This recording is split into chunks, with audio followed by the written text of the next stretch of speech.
installation technology. The module has a power output of up to 630 watt and an efficiency exceeding 22.5%.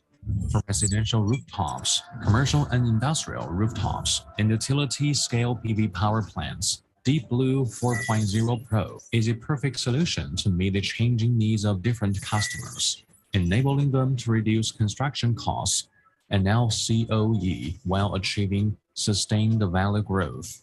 Extraordinary value. Together for solar future. Backed by standardized silicon wafers, DeepBlue 4.0 Pro empowers all players along the industry chain to achieve win-win development. With the power of innovation and the forward-looking approach, DeepBlue 4.0 Pro leads a way forward and sets a stage for a new era of high-quality development in the photovoltaic industry. To be the guest. It's okay.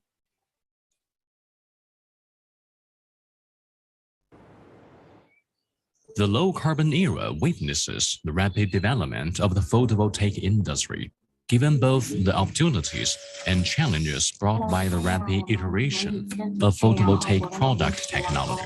Standardization of silicon wafer size has become one of the hot topics in today's photovoltaic industry. DeepBlue 4.0 Pro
Good afternoon, ladies and gentlemen. I'm greeting from J Solar.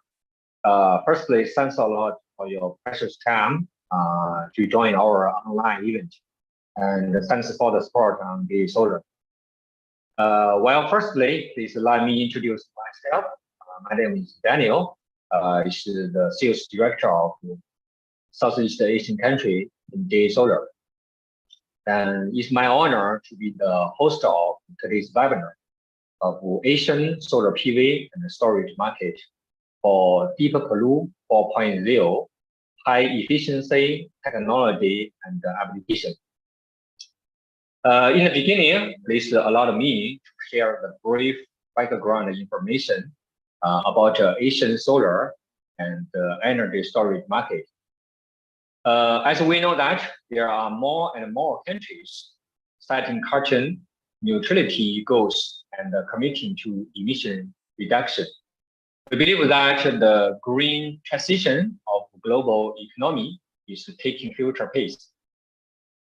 Definitely, solar energy will be the mainstream policy in the Asian countries, reaching the net zero emission by 2050 and 2060 will become common goals for those countries, which enables solar power generation to take off and also will bring lots of investors to invest renewable projects in this area.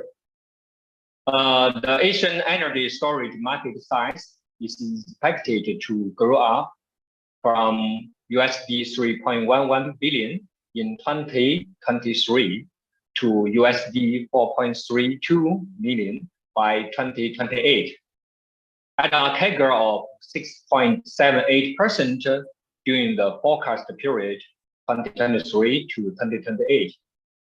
The battery storage system is a rapid emerging market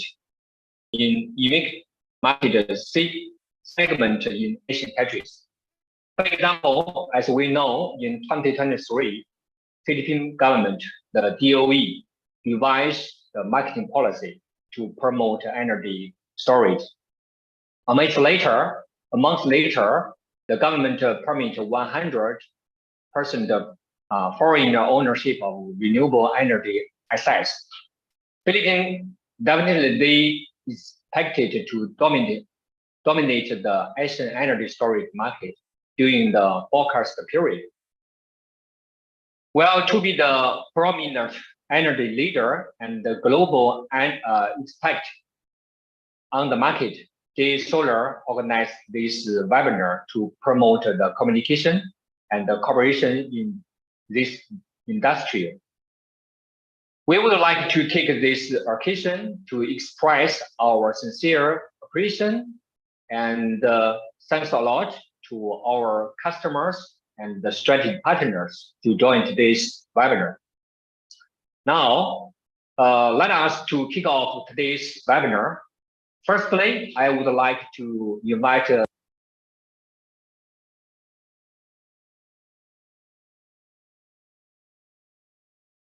of JA Solar's 2023 ASEAN Solar Energy Storage Online Summit through one video. All of you have a productive and successful Yeah, please webinar. let us Thank show in the Mr. Stephen's video.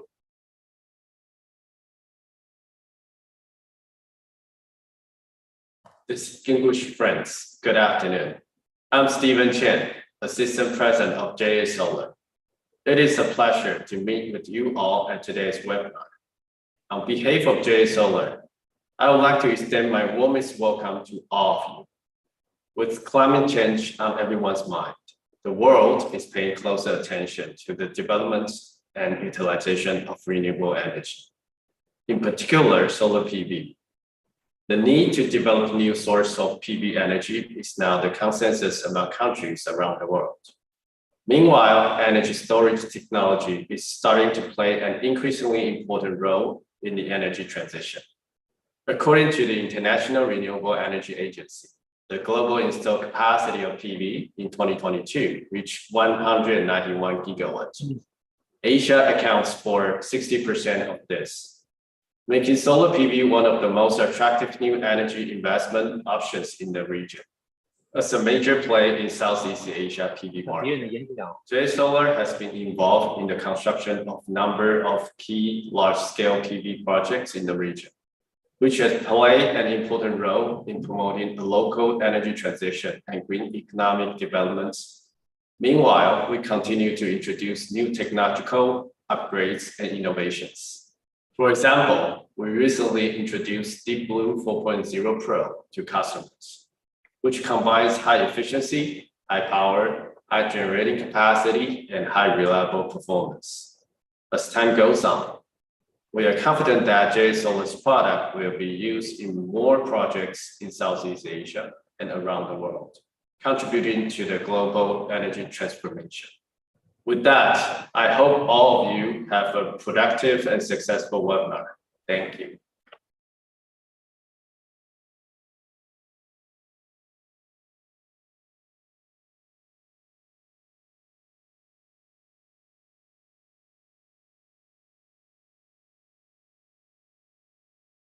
Well, so thanks a lot for Mr. Stephen's opening address. And now I would like to invite Mr. Benny, Acting Manager of Sustainable and Renewable Energy of ASEAN Center for Energy. He will discuss the subsidiary financing through initiatives like ASEAN strategy for carbon neutrality and ASEAN taxonomy for sustainable finance.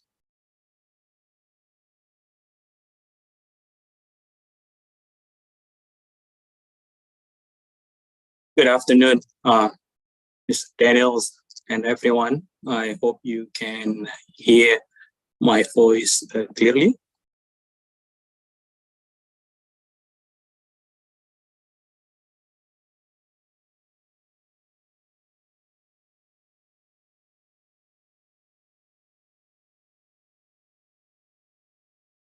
Okay, I hope everybody can also see my slide already.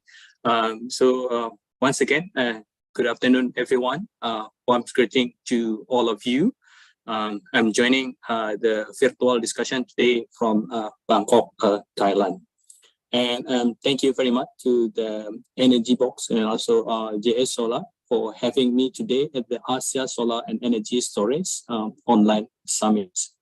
As introduced, my name is Benny Suryadi from the ASEAN Center for Energy. And in this opportunity, I would like to share with you about the significance of the sustainable financing through the initiative in the Southeast Asia region, such as the ASEAN strategy for the carbon neutrality and also ASEAN taxonomy for sustainable finance. A bit introduction about my institution. The ASEAN Center for Energy is an intergovernmental organization that represents the interests of the 10 countries in the Southeast Asia region on the energy cooperation.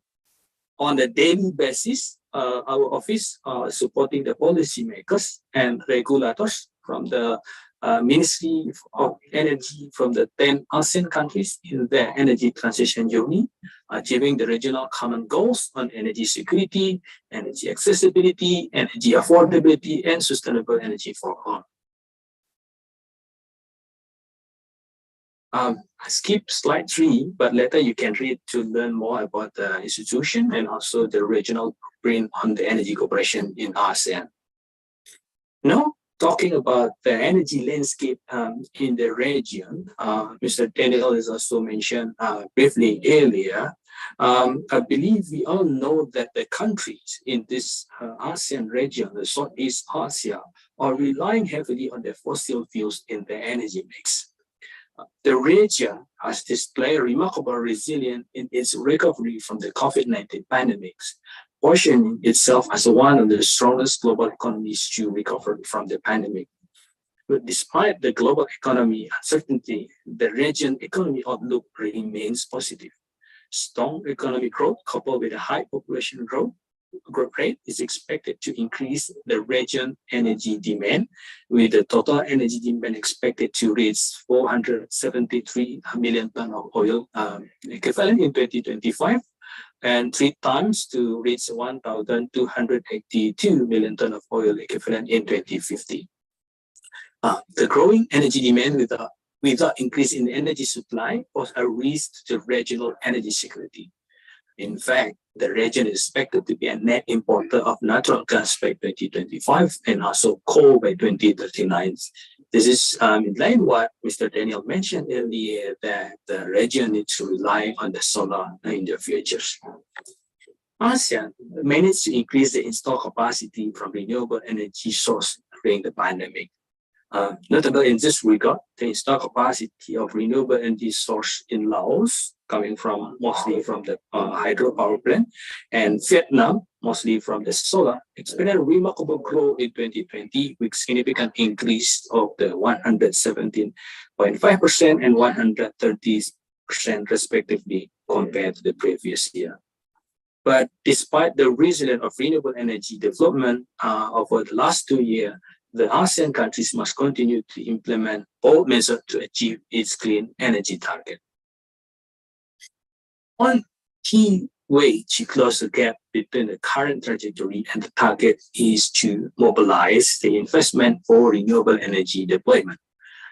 According to our studies by the ASEAN Center for Energy, the 7 ASEAN Energy Outlook, the ASEAN countries need to mobilize a total investment of the 159 billion in the renewable energy power sector between 2021 to 2030. However, following the pandemics, mobilizing additional clean energy investment has become even more challenging. The COVID-19 pandemic widened fiscal deficit throughout the region.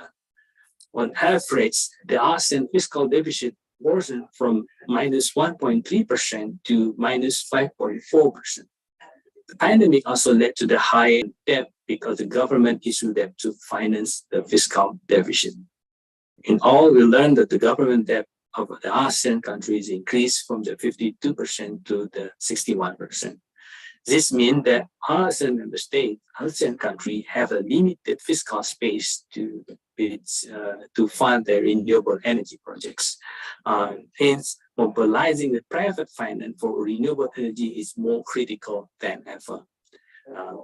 Fiscal disruption brought by the COVID-19 pandemic might further limit the capacity of the public finance in total renewable energy investment.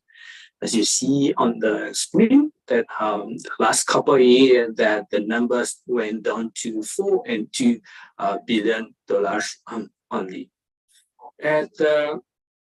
And also, in fact, that the contribution of public finance was relatively lower as a figure at the global level, so that it accounted only for the 15% of the total investment in renewable energy. In ASEAN, public finance is only account for $1 billion per year between 2000 until 2021. On the other hand, private investment has been a main driver behind the ASEAN renewable energy investment, averaging around 2.2 billion per year over the same period. Although the potential of the private sector is clear, attracting private investment in clean energy is not straightforward. Many developing countries in this region face several issues ranging from the macroeconomic risks, underdeveloped financial system, and institutional and regulatory uncertainty. Hence, addressing this issue and providing enabling conditions to foster clean energy finance are essential. Furthermore, to understand investment gap is critical in formulating recommendations for the clean energy technology investment roadmap, particularly on the solar. So, as mentioned earlier, that based on the analysis performed, the investment gaps in ASEAN renewable energy was estimated to be around 95.5 billion from the 2021 to 2030s. Subsequently, it's necessary to measure the gap between the required and the existing investment.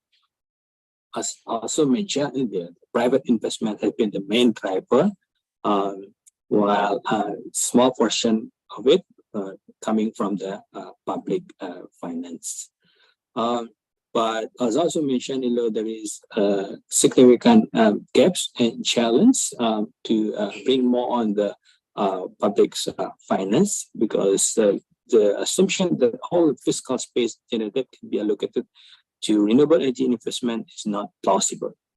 And given the political economic constraint facing by the ASEAN countries, only a fraction of the generated fiscal space will be allocated to renewable energy, further increasing the investment gaps. But there's no way out that the ASEAN countries should focus on increasing the leverage ratio of the public finance while improving the fiscal space to increase the amount of public finance devoted to renewable energy investment. News on the financing issue, particularly on the regional context, to enable a just transition towards the system adoption by the ASEAN countries. ASEAN published the document what being called the ASEAN Taxonomy, ASEAN Taxonomy for Sustainable Finance. The ASEAN Taxonomy is an overarching guide and act as a common building block to enable an orderly and just transition and foster sustainable finance adoption by the ASEAN countries. It is designed to cater to the different ASEAN economy, financial system, and transition path. It provides alignment on underlying principles and serves to inform the country's policymakers and the financial sectors as well as real economy stakeholders. The ASEAN taxonomy will help to harmonize the classification of the sustainable activity and asset across the ASEAN region. There is a figure, the chart that you can also see on the screen. The ASEAN taxonomy is based on the 4 environmental objectives: climate change mitigation, climate change adaptation, protection of the healthy ecosystem and biodiversity, and promote resource resilience and transition to a circular economy. To be classified under the ASEAN taxonomy, any activities must demonstrate that it contributes at least to one of these environmental objectives and does not have any adverse effect to the others environmental objective. Well, further information can be learned on the detail of each environmental objective, which has a different focus. The ASEAN taxonomy also designed to support the diverse range of the potential users across the 10 ASEAN countries. And I also put in a highlight because this is quite important also on the specific element under the ASEAN taxonomy is coal phase out. The document fully considered how and where the coal phase out can play a role in the collaboration to support the Paris Agreement. This is in line that by bringing the solar more into the system, there is also a need to reduce or phase out the coal in the ASEAN energy system. In support of this initiative and report developed by also various international stakeholders, the ASEAN taxonomy has introduced coal phase out as an activity which might be classified as green or amber under the plus standard framework. Another strategy document that was released is the ASEAN strategy for the carbon neutrality. This is also designed to complement the ASEAN countries' initiative in meeting their respective national determined contribution under the Paris Agreement. We all know that the effect of climate change will have a significant impact on ASEAN. But we also know pursuit of the carbon neutrality could be a win-win for the climate and economy. It can unlock up to 5.3 trillion economic opportunity, including by mobilizing our resources to bring more solars and storage to the region. This will be my last slide. That's to further explain to you on the 8 regional strategies, 16 specific initiatives that will be established and be implemented to deliver the key 4 key outcomes under the ASEAN strategy for the carbon neutrality. The ASEAN strategy for the carbon neutrality aims to leverage this synergy with a commitment to develop a green industry, solar storage, and enhance ASEAN interoperability, embedded global credible standard, and unlock green capability. 4 key outcomes of the carbon neutrality strategy are identified to ensure the competitiveness on the global stage and readiness for the transition. Develop the green industry to capture the full value of regional green value chains. This is definitely in line on storage and the solar context. And then last but not least, this strategy outline a nuanced approach that reflect the diverse resource and the starting point of each country. So it's very much adjusted to the context of the national itself.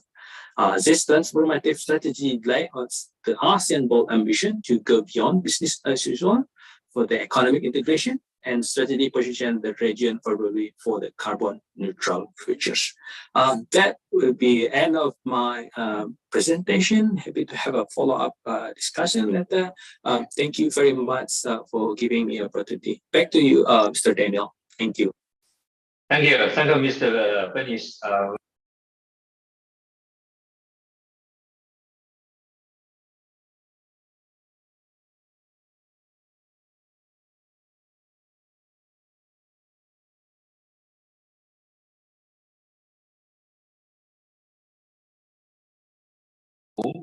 Uh, 4.0 Pro advanced technology and design.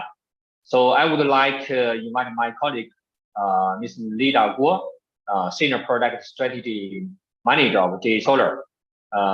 She will elaborate on this topic. Hello, everyone. I believe now you can see my full screen slide, right? Yes, it is. Hi, okay. I'm Lida Guo, Product Strategy Manager from JA Solar. I'm honored to speak with you today, and I will be introducing our new advanced product, DeepBlue 4.0 Pro. Well, I have divided my presentation into 3 main parts. First, I'd like to talk about PV technologies and trends, and next, I will introduce the new generation product, DeepBlue 4.0 Pro, and finally, I will give you the product value analysis. So first, let's start with the first topic, PV technologies. As many of you know, during the past decade, the mainstream cell technology has been advancing from BSF to PERC. This is P-type technology.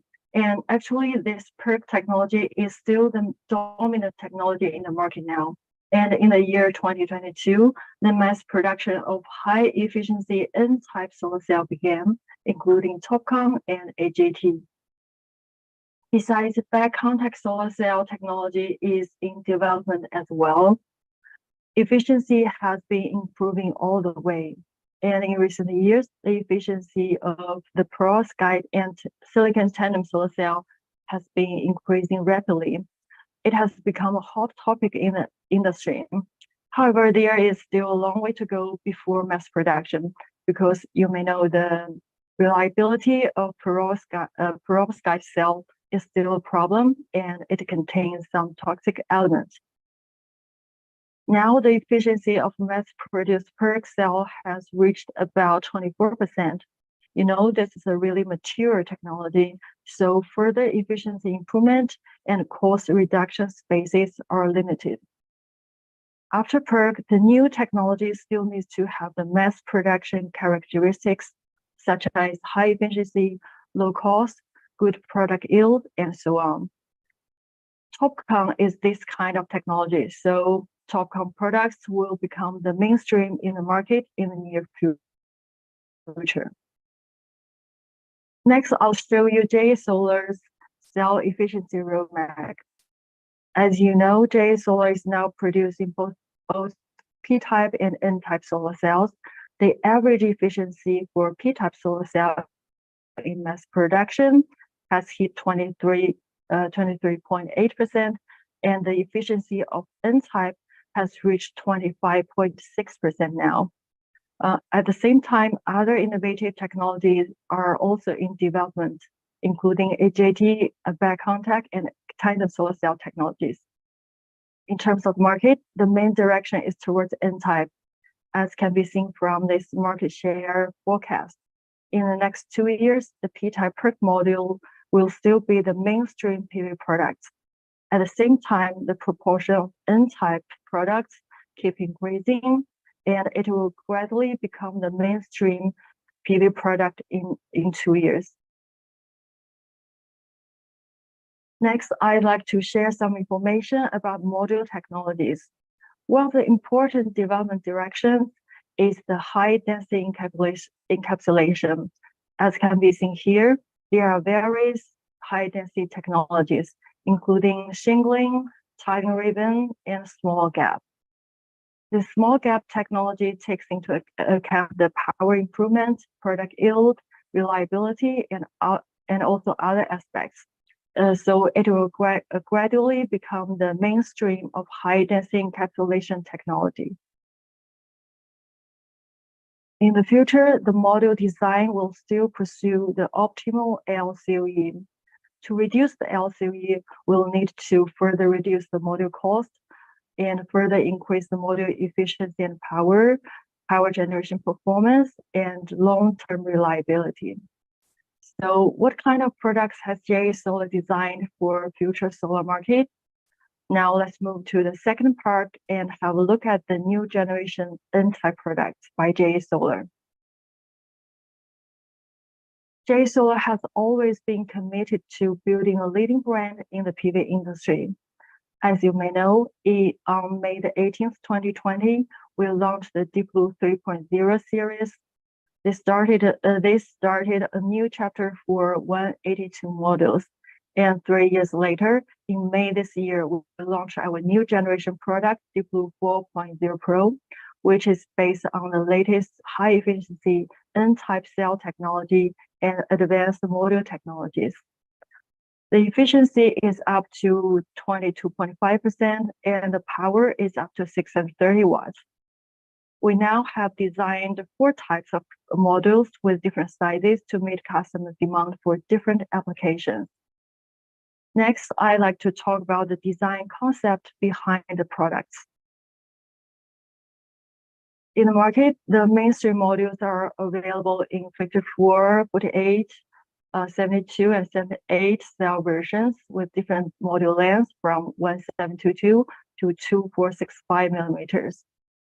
Well, according to incomplete statistics, there are 6 kinds of different wafer sizes, as can be seen here, 6 sizes.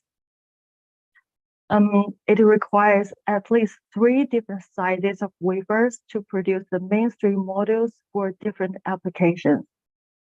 And JA Solar released a new generation rectangular wafer solution at ASEAN 2023. It solves the industry's difficulty in defining wafer sizes.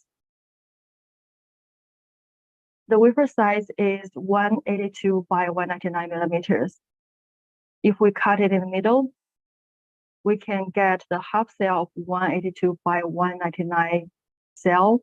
And using this cell, we may produce this product with a power of 630 watts. We can also cut it a little off center. Then we will have a larger half and a smaller half. The larger half is the half cell of 182 by 210 millimeter. And the corresponding product is this module, 66 cell version with power of 610 watts. The smaller half is the half cell of 182 by 188 cell.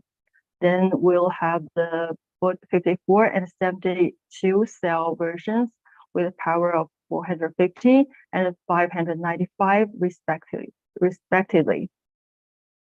The application of the rectangular silicon wafer of this size not only effectively increases the module power, but also makes it possible to produce 4 major standard module products using only 1 wafer size.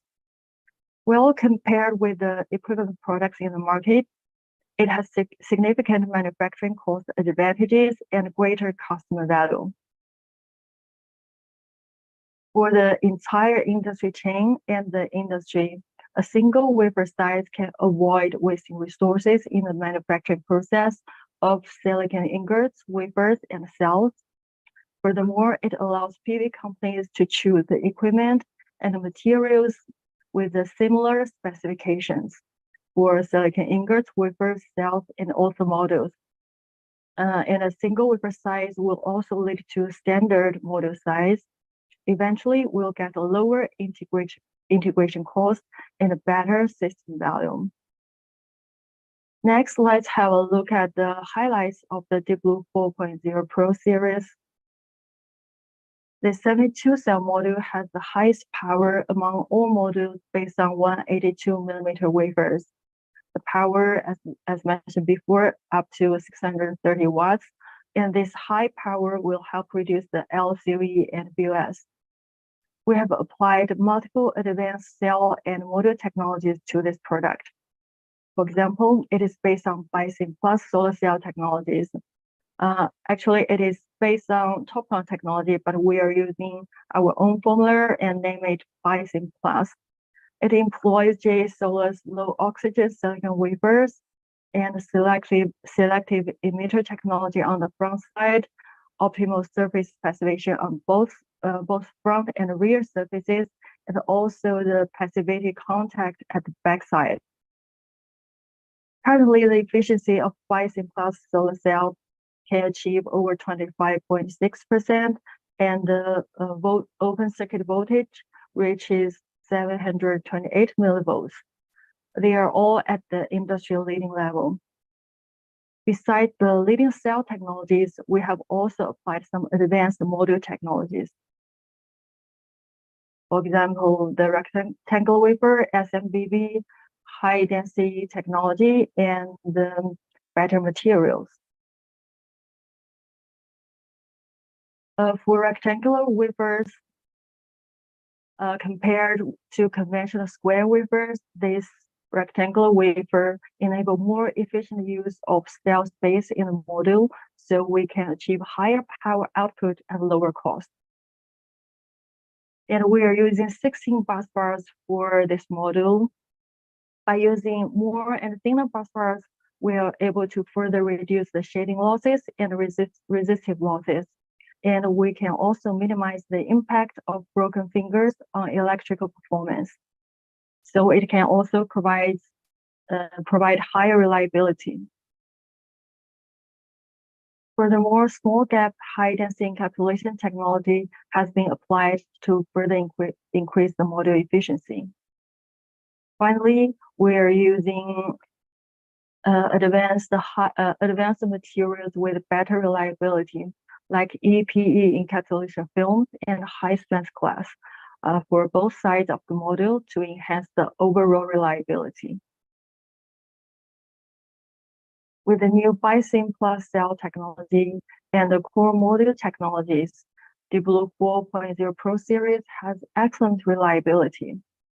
In the extended IEC tests, including LETID, PID, TC, and so on, the power losses were less than 3%, which is much better than the IEC standard, which is a 5% power loss.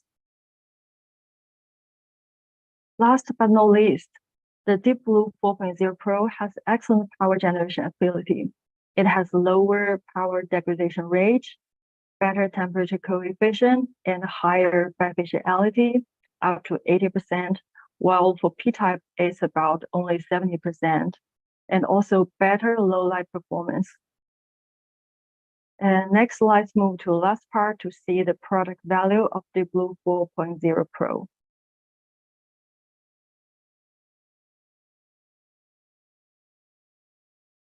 JA Solar and TUV Nord have conducted an energy yield test in the northwest of China. We have compared the performance of DeepBlue 4.0 and P-type module. The results from this demonstration project show that the power generation of the N-type module is 3.9% higher than that of P-type modules.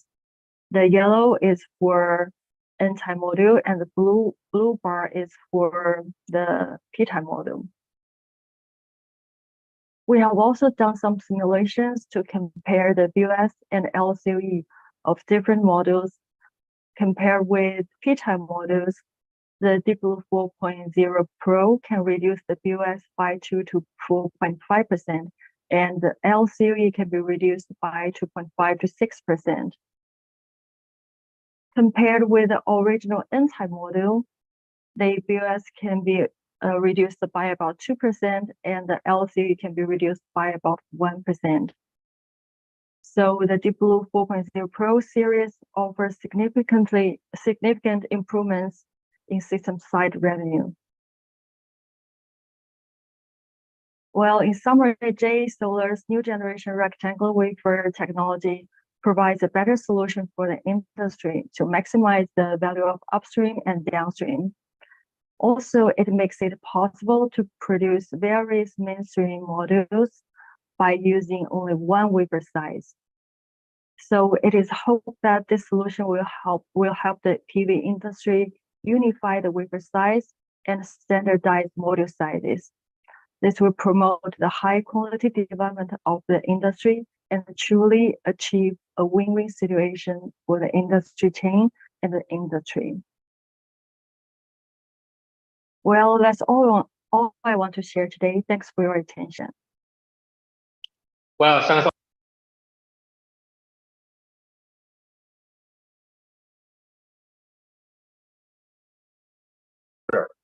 Especially all of the product range from DeepBlue 3 to DeepBlue 4.0 Pro, and we believe as the core value of JA Solar's products, especially the DeepBlue 4.0 Pro, based on his higher reliability, higher efficiency, and good BOS and good LCOE, it will get more market share on the market. So during the whole webinar or presentation, anyone who have question about our technology, also commercial question, just leave the message on the platform or send an email to us. Well, so let us move to next presentation. It's about the demand of APAC solar age market. During the presentation, it will be highlighted the forecast of ASEAN storage installation in coming years, like policy change and dynamic capacity structure. And for the more details, so let us warmly invite Mr. Holly Hu, Principal Analyst from SP Global, to share his presentation. Thank you. Thank you, Daniel. Can you hear me clearly? Yes. Can you overview the presentation? Okay, just a second. How about now? No, it's okay. Thank you. Thank you, everyone, and Holly Hu from S&P Global, and I'm very glad to join this meetings and held by JA Solar. So today I will give the overview for the APAC solar and storage market outlook. So the next 20 or 50 minutes, I will show two main messages. The first one is how the position of APAC solar and energy storage market in the globally. And the second one is goes to the key markets, especially the ASEAN markets in the solar and the storage development.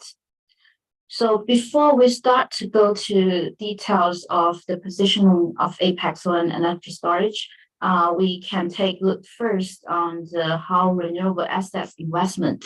So in the left-hand side charts, we're showing the key clean energy technology assets investment by different types, like solar DG, solar utility scale, onshore wind, offshore wind, and energy storage. And also the two quite hot topic is hydrogen and CCUS. So from the left-hand chart, we are showing the key renewable assets is still dominant by the solar and wind. These two quite from size volume, like solar is nearly cover 50% of renewable assets investment in since 2022 to 2030 during the period. And also we saw the energy storage since 2023, the asset investment become the volume of energy storage market become more bigger than the previously, and also the growth of this region, this technology also increasing a lot. In the right-hand side chart, we're showing this renewable assets investment by region, like mainland China, Europe, and North American, and APAC region still be the key area or key regions to do the renewable assets investment.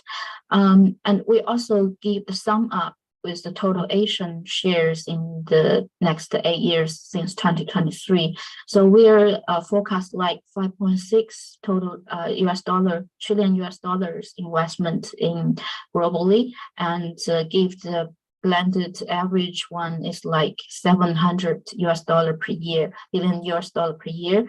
And Asian country covers like 40%, including the China, Indian, and APAC regions. So it's still dominant with the shares is still dominant, the renewable assets investment, and leading by the mainland China and key countries in these regions. And also, we are quite interesting on illustrate a chart with renewable penetration shares. In here, we are giving the most Asian countries in the chart comparison with their 2022 level and 2030 levels. So in the APAC region, we have actually have a few countries already arrived blended world average renewable penetration rate, like 50% in 2022. So like China, Vietnam, Thailand, and Philippines is quite close with the blended global average renewable penetration. But we still have more countries and regions, they are still below the global average, especially like some Southeast Asian country like Indonesia, Malaysia, they are still like 5 to 10% level. So they are still, and the comparison with our forecast to 2030, this share is much increasing a lot in the next 8 years. In order to see the charts, you will find most of country are around 10 to 25% renewable penetration.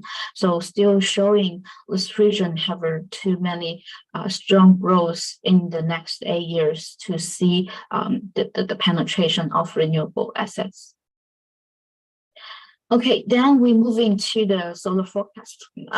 So every year we're giving the solar globally solar installation numbers. We actually update this number for quarterly basis, and we will find the this year 2023 the global solar installation have a strong growth with 53% of year-over-year growth, basing on our Q2 installation trackers, with 382 gigawatts DC level of solar will be installed in this year. And it's actually the quite stronger growth compared with the past few years, because we're impacted with the COVID and also with the Russian-Ukraine war since 2021 to 2022.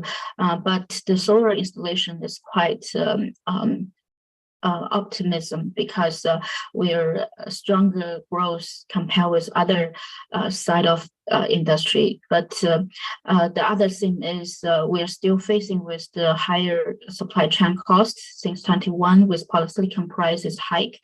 And that's why drivers this 2023's demand booming quickly compared with last year. And also we saw the regional breakdown in this chart. Since 2030, with leading demand coming from China, the APAC region become the #1 solar installation regions in the world. And the average shares of this market is around 57% from 2010 to 2030. It's quite stronger growth in the past few years with leading market like China, Japan, Australia, South Korea, and India. This key market in this region is driver the key solar installation in this region. And also like in 2022, the Vietnam market also booming too quickly, and the drivers, the ASEAN country to leading the growth of that year's solar installations. And then we move into the energy storage part. Actually, 2023 also quite big year for the energy storage market. We estimate the installation capacity will adding to over 100 gigawatt hours energy storage system in 2023 with 90% year-over-year growth. And this growth is also coming quite strongly by the APAC region. Like in Asia, we cover like 44% of energy storage demand between 2012 to 2030. So this region also is quite similarly like solar is also dominant with the global market, and followed by the American and Europe. The energy storage is quite similar, like the solar's installation by region, and the reason of that is like in many countries, the storage and solar is impairing together. Like in China, a lot of province they need to build renewable or like solar and wind projects. They need adding the storage in parallel. So that's why it's driveless market. So demand increasing too quickly. And in the next slides, we're showing the details of solar and the storage demand segment. In the solar part, we're basically divided demand by 4 types. One is residential, and second is commercial, and third is utility scale. And since 2022, we actually adding another type of solar installation demand segment is green hydrogen. So in this region, in APAC region, we saw the solar demand is actually smoothly changed from the last decade and the next decades.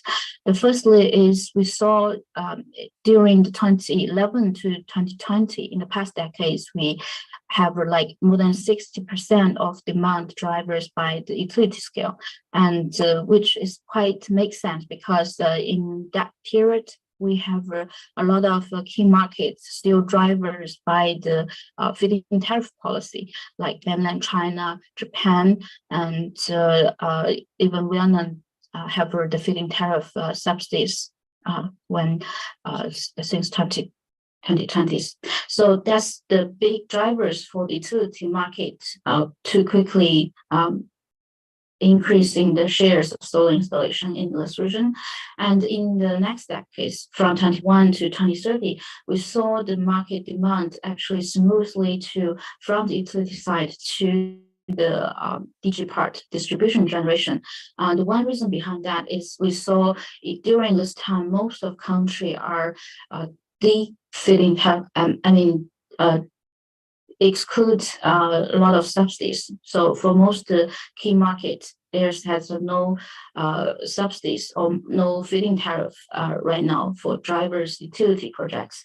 And also another reason is from the electricity price have a more increasing the percentage, and that's drivers the DG market become more profitable, and then drives DG demand growing too quickly. And also in the storage parts, we saw the installation number or the energy storage capacity actually increasing dramatically in the last decades to next decades. So in the early 2012 to 2020, the energy storage in this region is still small. It's quite less demand coming to the market. But with the stronger renewable increase, like solar and wind capacity adding into this region, since 2021 to 2030 is the next decade. It seems energy storage will be significant increase in the capacity. And also the energy storage part, we break down by 2 types, 2 main types. One is behind the meter and one is front the meter. Behind the meter is comparison to solar is more like the residential and commercial side of demand. And front meter is more correlated with the large size of projects with the great connection, and also with the correlated with the renewables as well.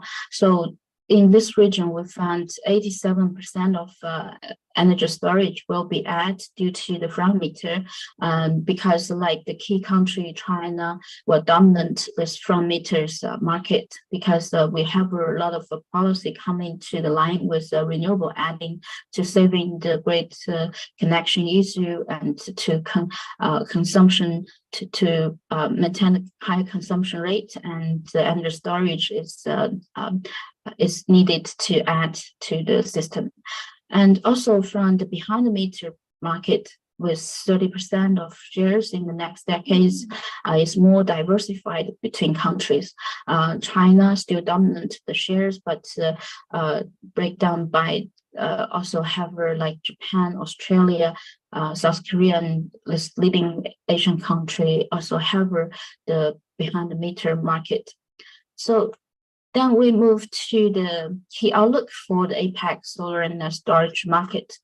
Actually, in this region, we have different types of solar or storage market. So I simplified this whole region market by 3 types. The first one is with large market size and also with quite stronger growth penetration like mainland China and India. And the second tier is like medium market size like Australia and Japan and South Korea. They have stabilized the market share, market growth, but still with the sizable market size. And the last one is currently we still have a little bit small market size, and but with stronger growth penetration like ASEAN and other Asian countries. So actually, the Mr. Benny also mentioned here is in the ASEAN countries, we still have a quite stronger power demand growth, and it's leading in the global market. So our power team also showing quite stronger growth, like from Vietnam, Philippines, and Indonesia. They're showing the ASEAN countries have a quite stronger electric power demand and growth rate in the past 10 years, from 2012 to 2021. And also in the power electricity density also showing the growth compared with other Asian countries. So in this region, we have a lot of demand coming to the line in the next few years, when we saw their GDP growth will be generated with a lot of power demand growth as well. However, during this time, we still saw some problem because the renewables still have some cost issue, affordable issue compared with other sources of energy in this region. So the renewable has been changed the targets in the past few years, and like the Vietnam PDP 8, and also we saw a lot of ASEAN countries, they have some problem with the grid. So how the power system ready for the renewable still quite big challenge for this region's renewable development.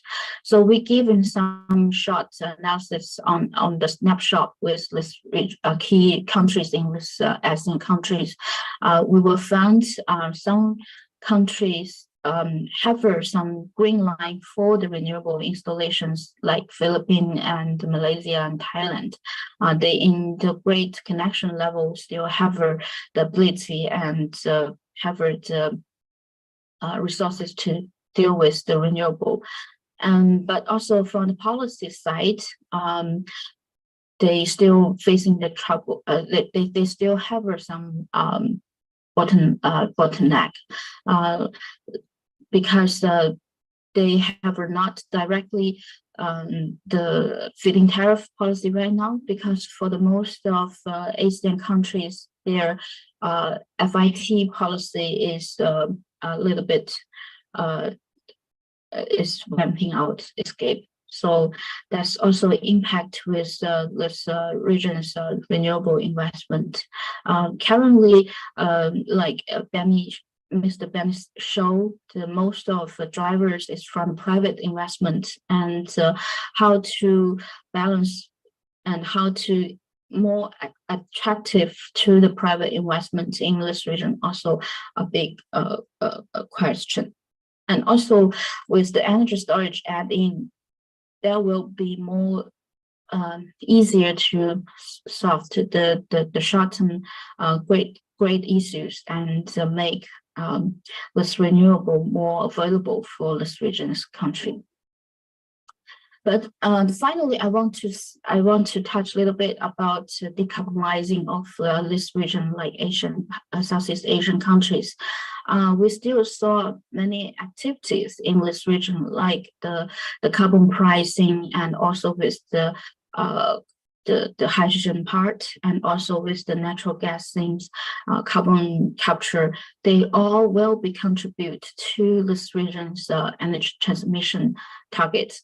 And also we saw a lot of country in ASEAN countries, they are already setting the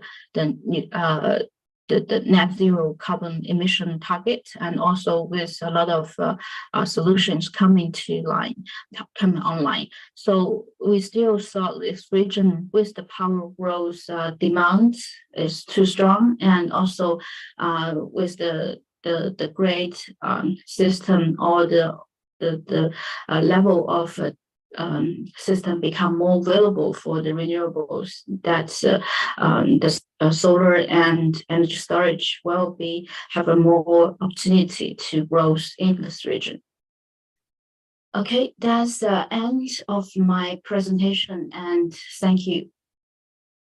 Well, thanks a lot for Mr. Holly's very professional introduction, and unite our knowledge and whole overview, not only for APAC market, but also for the whole global. And we also hope we can get more valuable information and from ICP in future. Well, so next step, we will move to the panel discussion. So for this discussion, the panelists are from our strategy partners, and also they are from different countries, and they will be on behalf of different countries and to share their opinion and their perspective suggestion for renewable energy. So let me introduce them one by one. The first one, please allow me to introduce Ms. Nguyen, the chairman of INPOS from Vietnam. Hello, Ms. Nguyen. Yeah. And the second is Mr. Arya from the manager director from Global Stone Energy Thailand. Hi. And the next one is Wilson, the COO from iOS Energy from Singapore. Hi, Wilson. And next is Mike, the president of SolarWeek from Philippines. Hi, Mike. And next one is Ms. Moyin, senior engineer from Viva APAC. Hi, Moyin. Okay, so thanks all of your time and to support us on this process. So here we may have a few questions, and this question will be for developer and for EPC and also for investor. So I may go the first question.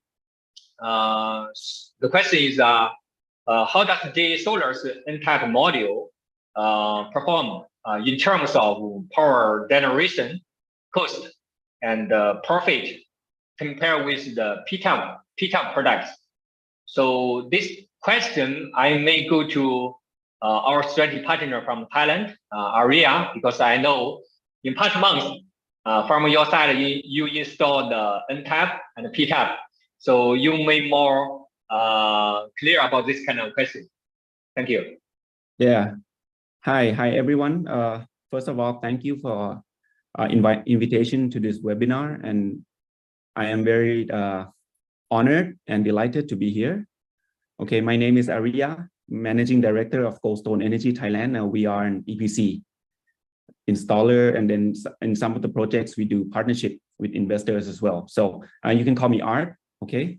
Now, regarding the difference in performance comparing the N-type and P-type modules, like we have been strong believer of the N-type. So there are key characteristics in which the N-type modules are better than the P-type, right? As the presentation from JA before, these characteristics are mainly due to the higher module efficiency, okay, temperature coefficient, and the lower degradation rate, right? So given that our main installations are in ASEAN region, mainly Thailand, which is considered hot climate areas, we see the N-type as a positive factor in the performance of the module. We have done studies where we do simulation data, and the N-type modules will be generating about 3 to 5% higher than the P-type modules, like PV6 generation. And given all the data, the factors are all the same. We also have seen test results that we have installed in real life, and we have set up testing sites where we install both P-types and the N-type modules, similar condition criteria as in kilowatt peaks, the inverter, tilt angles, and etc. on rooftops. And we have found that the data in the simulations come very close, and sometimes in real life outperforming the simulation. And then we also can prove in real application that the N-type modules like provide significantly better performance in rooftop installations and comparing to the P-types.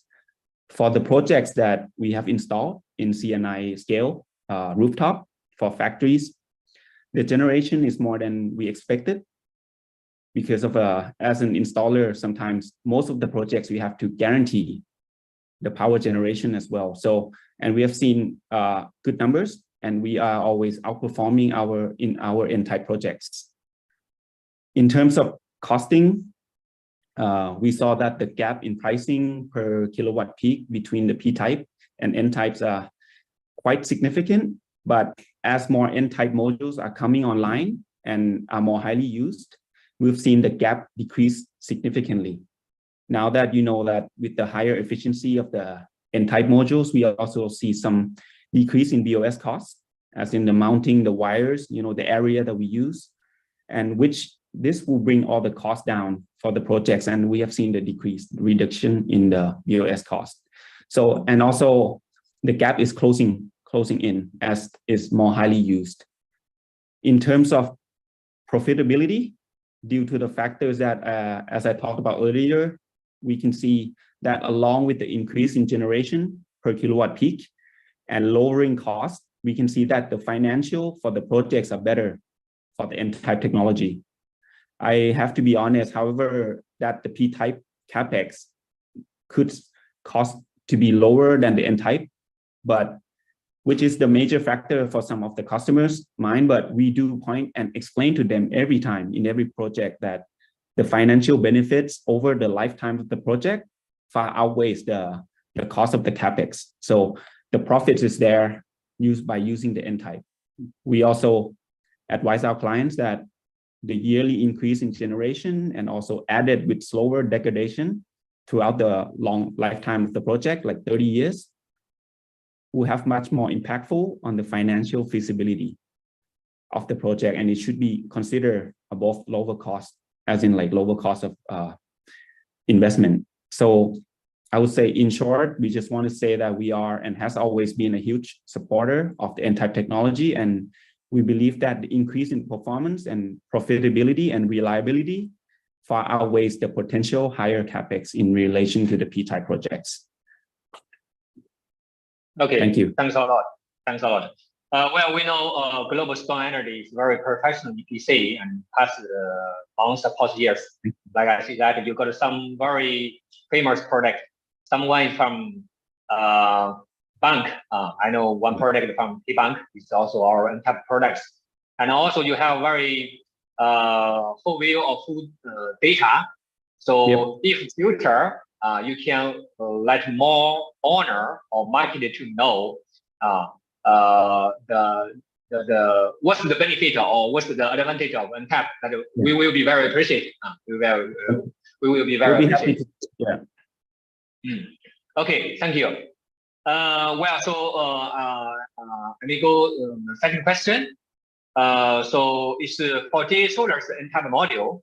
What are the main technical indicator and the performance indicator that the EPC companies are concerned about expected price? So this question we may go with Impulse. Could you give some idea and sharing some guidance to us? Thank you. Thank you, Daniel. And thank you everyone for your time. And we are from an EPC and developer company in Vietnam. We are 1% focused on rooftop solar. Then we have our second market in Philippines also, which I believe everyone is talking about Philippines now for solar. So at this moment, we are end of 2023, we expected to complete 180 megawatt peak only for rooftop solar. And the strategic partner of JA in Vietnam, 100% of our PV module is from JA Solar. And then now as the EPC and developer, we have 4 key points we concern when we are using the PV module. The number 1 is quality. In this case, performance. And the second is the delivery time. The third one is the after-sales service, and of course, this is the price. So outside of price, we see 3 key issues. Number 1 is quality, and from our experience, we are serving mostly European investor, Japan investor, American investor. Then with our PV module from solar now, the quality is exceptional. So we get a very good feedback from all of our supplier, all of our investor, our customer, that JA PV module performance is very well. We have the PV6 calculation in the beginning of the project, in project feasibility study for our investor, and we have the at this moment we have more than 3 years of using JA PV module, and we have the data after 1 year, 2 year, 3 year, compared to what we are calculated in the PV6 in the beginning of the year. So the outcome number is very impressive. So we have mostly more than 90% of the calculation is more performant than what we are calculating in the PV6, which is very impressed from JA Solar. And the second one is the delivery time, because for EPC, delivery time is very important. We need to be on time of the schedule. That's why we need a very on time the delivery schedule for the PV module. Then for this point, I believe from my point of view, JA Solar do a very exceptional work. So we at this moment with a lot of projects, we never have any issue for delivery time. So sometimes we got support from JA Solar for manufacturing in the local factory in Vietnam.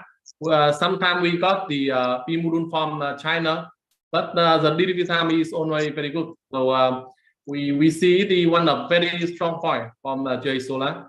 And the final one, except the price, is the after sale. So because we are serving the Japan customer, Europe customer, they always have very high requirement for after sale.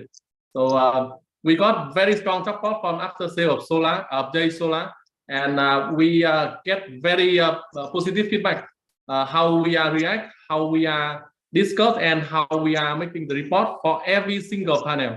So for the key point, that the 3 key points, as the EPC concern, we are seeing a very exceptional support from JA Solar, and we hope we can continue to stronger our relationship in future. Thank you, thank you. Well, Impulse as a very well-known developer in EPC, and we are honored to cooperate with you as a strategic partner. And also thanks a lot for the support in past years, especially for the very well-known international Japanese factory. So that product, we thanks a lot of support. And as for your mention for the delivery time and after sales service, you know, we have a factory in Vietnam, and So you already know what we can do, right? And also for the products output, you also have data. So I hope in future, let our data, I mean the output data to speak and to get more market sharing together. Thank you. Well, so let me go another question. So this question is, what are the advantages of the solar N-type module compared to previous products? This question we may go with Beva, because Beva covered with us from 2015 until now. So in past years, we cover it from even start from Party, then PERC, and then DeepBlue 4.0, and even DeepBlue 3.0 Pro, and until today's DeepBlue 4.0, and also DeepBlue 4.0 Pro. So Moin, could you give some information to us? Thank you. Thanks, Daniel. Well, I mean, there's obviously a reason why we've been partners with JA for so long, globally in many continents. We're very happy with the service and products, of course, and we've been working very closely. And I think some of the key differences I can mention has been already touched by Kun Arya as the first speaker. He mentioned quite a few good points that we agree with. The main differences we see with the previous generation products and tech are very positive. So while the models are known to be a bit more expensive for N-types, the efficiency and performance makes a big difference in value in the end. I mean, with higher efficiencies, we can probably install less panels, maintain the same capacity if needed, reduce capex on mounting, installation, electrical BOS. At the same time, the degradations are lower and the temperature coefficients are much better, which has a major yield uplift. In our internal assessments, I think we've been seeing on large-scale ground-mounted projects, for example, in countries like Malaysia, we're seeing already like 3 to 4% upsides, which is huge. Obviously, temperature plays a big part, and we can already see that the investment models are also showing much better returns with this move. Even with the higher capex, the IRR is significantly better. So there's a clear push for this. And I think going forward with time, as the N-type modules take on more market share, the price benefits will also increase. The cost will come down eventually. And as is with any new technology, the cost is very high at the beginning, but we have to make a move. So in general, it's definitely a net positive when we look at all the pros and cons. Okay, thank you. Because the solar and Beva, our cooperation reach not only for APAC but also for European and America. So we can see we are really strategy partner for whole global. So hope we can do more together. Thank you. Looking forward to it. Thank you. Well, next question is how about the Asian market? Solar market demand in next few years. Like I mentioned during the presentation, from Philippines, the DOE they already give the promotion for solar storage. So if there will be some key drivers for Philippine market. This question may go with our old partners, Mike, especially we cover it from 2015 up to now. So could you give some marketing information to us? Thank you, Mike. Okay, yeah, thanks for the introduction, Daniel. Well, the Philippines, the market is booming. We're actually just finished with the COVID lockdown and all that late last year, and there's a lot of pent-up demand. I've never seen anything like it during the lockdown period. Our residential business tripled because everybody was forced to stay at home and leave their air conditioners on. So it was a perfect storm of high electricity bills and their electric bills tripling. So we did about more than 1,000 houses in 2021, 2022. About maybe half of the registered net metering houses came through Solaric during that time. And after the pandemic, a lot of pent-up demand from commercial and industrial sectors, namely because of the price hikes, because of the coal prices went up and also natural gas. So the cost of generation for commercial and industrial clients went up from 40 to 60%. So a lot of quotations we sent out 2016, 2018, they all came to life in 2022 and 2023. And we are just booked for commercial and industrial solar projects, mostly PPA, but a lot of them right now are actually getting own use plants at a 1 to 9 megawatt size for their self-consumption. And recently we just did an entire ecozone, which was undersubscribed. So they were subjected to the Western price hikes of 14 to 18 pesos per kilowatt hour, and we're providing power at 5.50 or 6 pesos per kilowatt hour. So we're really a game changer in that one. So I guess solar is building up. And you mentioned about energy storage. That is taking off on areas which are running on diesel generation. There's about 60 million Filipinos which have no access to continuous power because they run from diesel generators on the far-flung island provinces. So that's another growth market. Some things which are restraining the market are regulation. Right now, permitting is always getting harder every year. Even for a small 5 or 10 kilowatt installation at the home, we have to deal with a stack of paperwork. But it's coming along. I think what's driving the market in the Philippines is basically solar is the cheapest energy source in town. So you can't really stop an economic fact. Okay, thank you.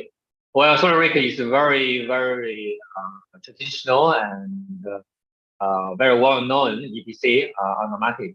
So we hope in future, in coming years, you also could be the market leader, especially give some guidance on the market.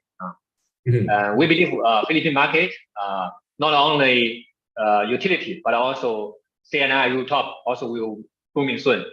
So let us do more guidance. Yeah, that's our bread and butter. Commercial, industrial, residential is behind the meter. That's our market niche. And we've been using it for 9 years. I would say it's the most reliable, dependable panel we've ever used. Yes. Okay. Thank you. Thank you so much. Okay. Well, so the last question I may go to Wilson. So iOS as a developer on the APAC market, I can say. So if there are some challenge or opportunities in APAC market, suppose the BESS and the NTAP will be the mid-range. So from the developer side or investor side, what's your view? Thank you, Daniel. Thank you. Thanks for having me on this webinar. Yes, so LYS is a developer in several Southeast Asian countries, ASEAN countries. And as one of the slides that the earlier presenter has shown, the regulatory challenges is a bit different. The ability for the grid to manage intermittent sources of energy is also quite different. So I think it presents both a challenge and opportunity.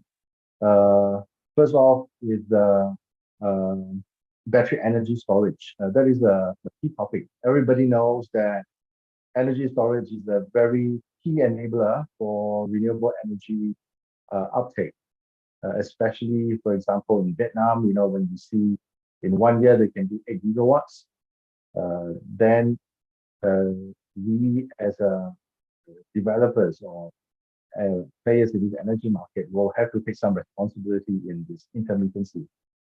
So energy storage becomes very important. I think earlier, Mike also mentioned diesel microgrids, where rural electrification is a big challenge for Indonesia, for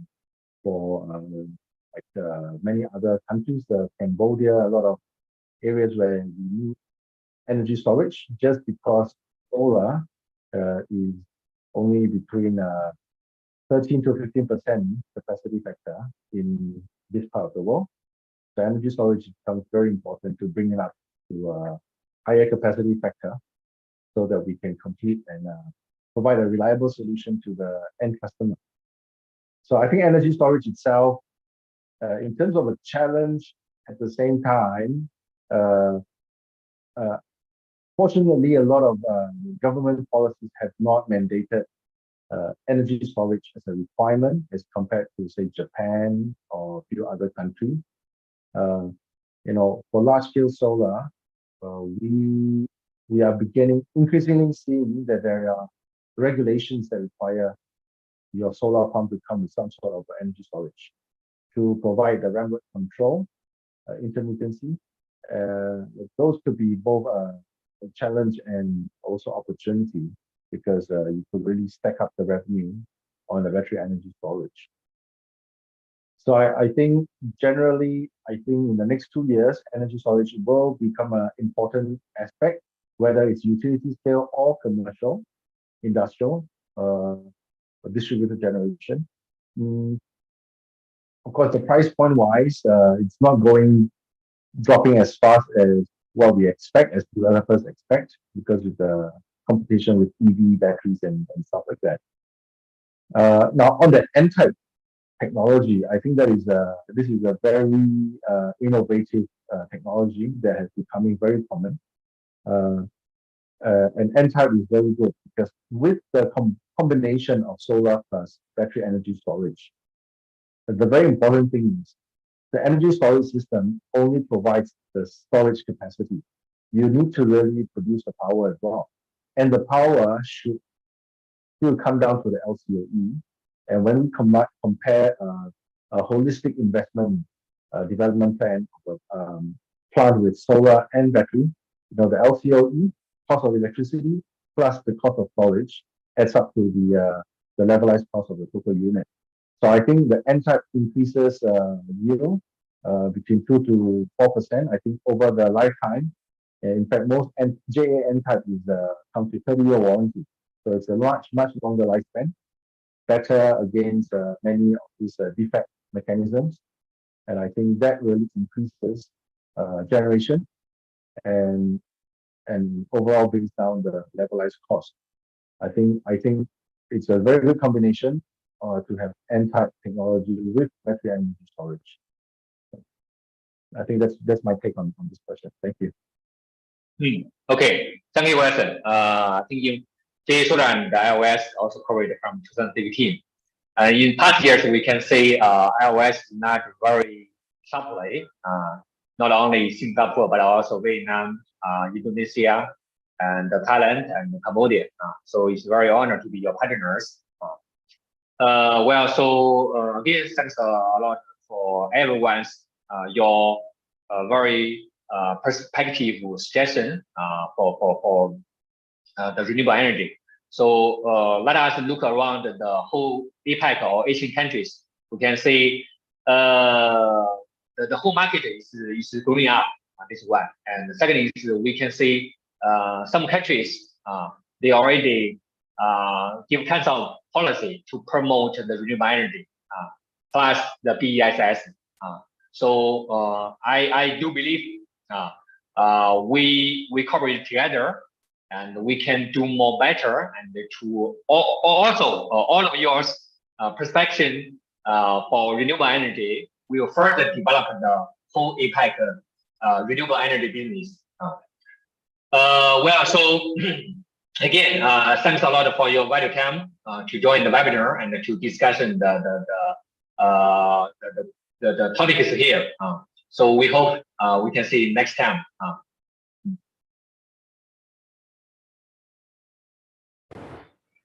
Okay, the low carbon era yeah, witnesses the rapid development of the photovoltaic industry. Given both the opportunities and challenges brought by the rapid iteration of photovoltaic product technology, standardization of silicon wafer size has become one of the hot topics in today's photovoltaic industry. DeepBlue 4.0 Pro is poised to make an impressive entrance and lead the trend. We develop standardized module products based on the 182 millimeters times 199 millimeters rectangular silicon wafers with a flexible skill in the world. Thank you. Thanks again. And see you next time.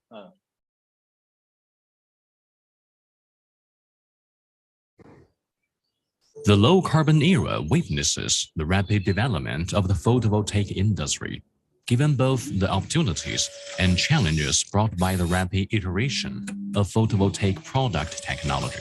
Standardization of silicon wafer size has become one of the hot topics in today's photovoltaic industry. DeepBlue 4.0 Pro is poised to make an impressive entrance and lead the trend. We developed standardized module products based on the 182 millimeters times 199 millimeters rectangular silicon wafers. With flexible assembly options, this kind of silicon wafers can meet the requirements of different products and cover 4 major module products in the industry. DeepBlue 4.0 Pro laser peers by dint of upgraded performance, adopting the new generation of N-type lithium plus cell technology, SMBB technology, and high-density module encapsulation technology. The module has a power output of up to 630 watt and an efficiency exceeding 22.5%. For residential rooftops, commercial and industrial rooftops, and utility-scale PV power plants, DeepBlue 4.0 Pro is a perfect solution to meet the changing needs of different customers, enabling them to reduce construction costs and LCOE while achieving sustained value growth, extraordinary value. Together for solar future. Backed by standardized silicon wafers, DeepBlue 4.0 Pro empowers all players along the industry chain to achieve win-win development. With the power of innovation and a forward-looking approach, DeepBlue 4.0 Pro leads the way forward and sets a stage for a new era of high-quality development in the photovoltaic industry.